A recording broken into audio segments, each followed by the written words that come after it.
Hello বন্ধুরা, রোজকার মতো চলে এলাম আমার কথা নিয়ে। আগেই বলেছি আমরা যে আমাদের বাড়িতে ভাড়াটে ছিল, প্রথম বিয়ে রিনা মাসির। তো এরকমই প্রচুর আর যে অঞ্জুর কথা বলেছি, অঞ্জুকে প্রথম যখন আমাদের বাড়িতে নিয়ে আসে তখন ওর বয়স 1.5 মাস। আমার মা ওকে বললো না, আমার মা বাচ্চা খুব ভালোবাসতো। আমার মা তখন বিকেলের দিকে, মানে দুপুরের পরে বিকেলের দিকে নিয়ে এসেছিলো।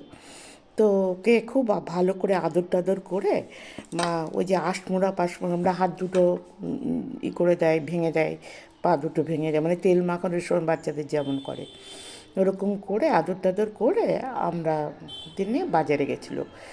এদিকে বাজার থেকে এসে দেখে সেই তা ঘন্টাখানেক হয়ে গেছে, তখন থেকেই ওই যে করে ওরা মায়ের হাতে দিয়েছিল, তখন থেকেই অঞ্জু সমানে কেঁদে যাচ্ছে, সমানে। ওর মা কিছুতেই, ওর মা তো নতুন, মানে কিছুই জানে না, ওর মা কাঁদছে আর আমার মা আসার সাথে সাথে বললো, দেখুন দিদি, বাচ্চাটা সেই তখন থেকে আপনি দিলেন তখন থেকে কেঁদে যাচ্ছে।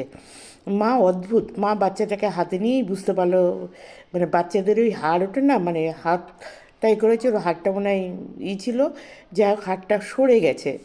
তখন সঙ্গে সঙ্গে মা ওকে কোলে করে নিয়ে আমাদের পাড়াতেই একজন পারতো, মানে হাড়টাকে আবার ঠিক জায়গায় বসাতে, ওটাকে আমরা হাড় ওঠা বলি। তো তার কাছে নিয়ে গেল, নিয়ে গিয়ে সঙ্গে সঙ্গে সে তেল দিয়ে আস্তে আস্তে আস্তে করে কাটতে থাকলো বাচ্চাটা, তেল দিয়ে আস্তে আস্তে করে ডলে দিল, সঙ্গে সঙ্গে বসে গেল। আর তারপরে বাচ্চাটা থেমে গেল আর কি কান্নাটা। যখন বসালো তখন কিন্তু ভীষণই কাঁদছিল অঞ্জু, তারপরে থেমে গেল। তো সে তো খুব ভয় পেয়ে গেছিলো ওর মা। তো এরকম ওর মানে ছোটোবেলায় 6-7 বার এরকম ওর মার হাতেই এরকম হাড় উঠে গেছিলো। তো তো উঠে গেলেই তারপর আর ভয় পেত না, ওর কাছে নিয়ে যেত, সেরে দিত।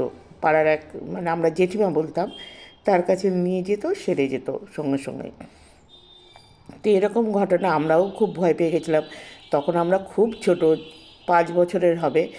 তো সেটাই আমার কাছে একটা মানে মনে রাখার ঘটনা।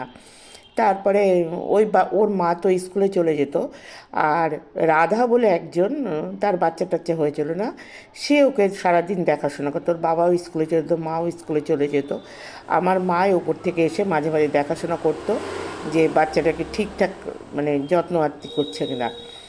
তো ওই করতো সব। ও কোনো সময় খেতে বসলে তখন আমার মার কাছে দিয়ে আসতো, ও খেয়ে নিত বা ওর স্নান করতে যেত, তখন মার কাছে দিয়ে আসতো।